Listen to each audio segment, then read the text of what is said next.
Figaro. Un autre regard. Anne de Guigné et Aude Cérès.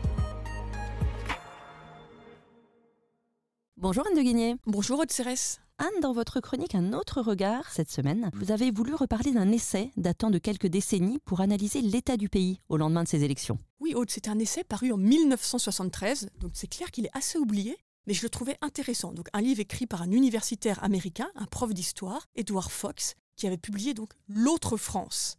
Et ce que veut nous expliquer Edward Fox, en fait, il essayait de trouver les racines de l'antagonisme qui traverse la société française depuis des siècles. Donc ce professeur était très étonné de voir tant de révolutions, de crises en France, et il a trouvé une clé d'explication qui, je pense, marche encore pas mal aujourd'hui.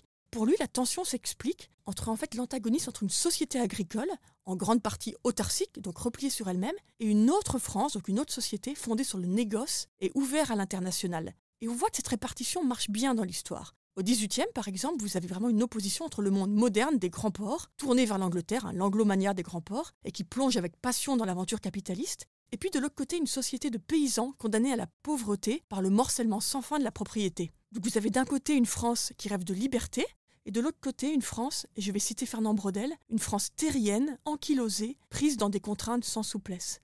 Et l'universitaire américain Fox, il comprend l'histoire de notre pays comme celle du dialogue de sourds entre ces deux Frances qui se connaissent mais qui s'obstinent à ne rien comprendre au désir de l'autre, avec d'un côté la France du commerce qui réclame toujours plus de liberté et de l'autre la France agricole qui réclame une vie un petit peu moins dure. Finalement, une France qui rêve de liberté et une France repliée sur elle-même, ça nous parle pas mal. Bah oui Aude, c'est pour ça que j'ai trouvé ça en effet très intéressant dans le moment politique que nous vivons aujourd'hui. Mais ce qui est intéressant surtout, c'est qu'au cours des siècles, ces deux pôles n'ont cessé de se détester, mais il y avait quand même une forme de lissage des tensions, parce qu'il y avait une alternance politique, avec Paris qui a un rôle d'arbitre. Donc Paris, de temps en temps, penchait du côté de la France terrienne, et de temps en temps du côté de la France des ports. Donc sous l'Ancien Régime, Paris est beaucoup plus du côté de la terre, avec des exceptions. Par exemple, Richelieu est très intéressé par le développement des ports. Pendant la Révolution, vous avez l'épisode girondin, où on met beaucoup en valeur la haute bourgeoisie commerciale. L'Empire signe en quelque sorte une forme de retour à la terre. Donc vous avez eu cette alternance pendant des décennies. Mais le grand changement récent, c'est que depuis la mondialisation et la grande ouverture des frontières, la victoire de la France des ports est totale. Et Paris est devenu en quelque sorte le premier de ces ports. Donc l'autre France, cette France qu'il faut le dire a massivement voté RN, aussi un peu LFI, mais surtout RN,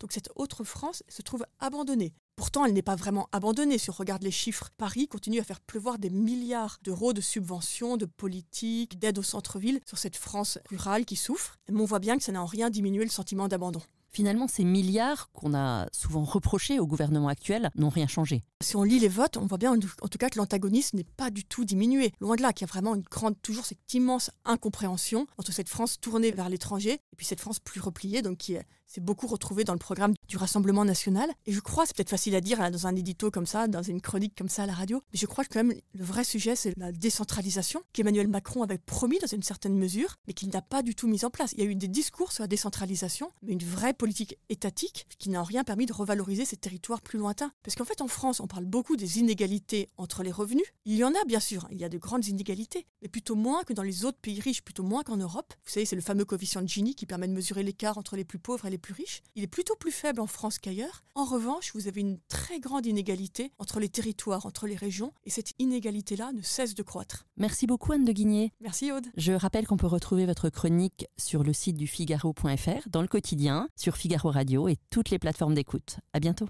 À bientôt.